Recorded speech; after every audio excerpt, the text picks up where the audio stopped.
Hey, remember when you dreamed about being where you are now? Whether you know it or not, you were living some version of a dream you had long ago. Now, I do think it's in our nature to always want more, but there is value in reflecting and finding gratitude for what you have, what you've overcome, what you've achieved so far in your life. 10, 15, 20 years ago, you would have been elated to be exactly where you are now. Of course, barring any unfortunate circumstances. But in the grand scheme, at one point in your past, you were striving to be at this very place and time.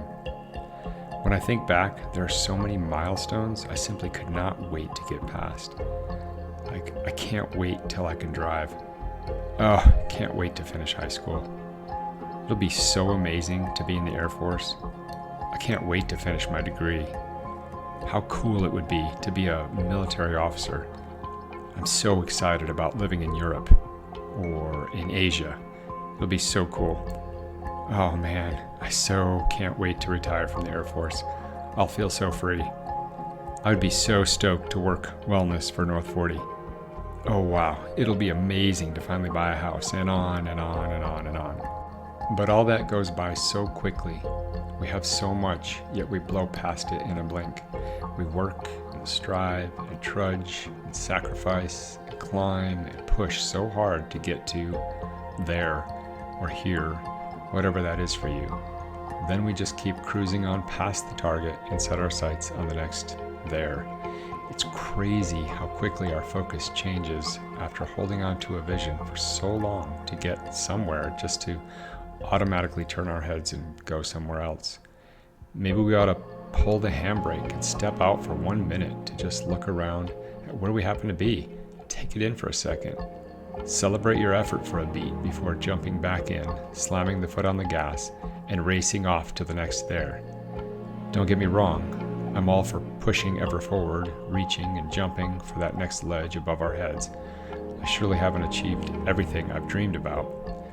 I'll keep striving for more, but I think there's goodness in pausing and realizing how far we've come.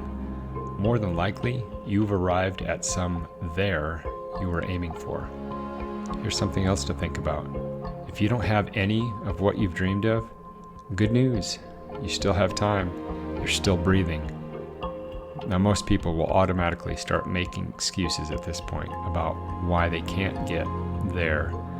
A few will take a different approach and start making plans instead. Better still are those that just take some action now. A totally different life can come to be for you with one single decision. You likely already know what that decision is for you. One final afterthought on this concept. If you don't think you have much, I'd have to disagree. We have so much. I have visited places that would make you cry seeing how little some people have. Now, what we have is very subjective, of course. The ultra-wealthy person that has unlimited resources and power may be missing the best of what this life truly offers. To some, they may automatically seem like one of the haves versus the have-nots. Conversely, the poorest child living in a hut with dirt floors, and yes, that still exists today, I've seen it, they may have more true wealth and inadvertently get labeled as a have-not. But are they? So anyway, I caution myself often about judging what someone does or does not have. What I see may be nothing close to what they see. It's an individual perspective. In my experience though, folks tend to think they have less than they really do. Bottom line, wherever you happen to be in your life journey, take a second to reflect on it and be grateful. Things could always be worse, and for many people out there, it is.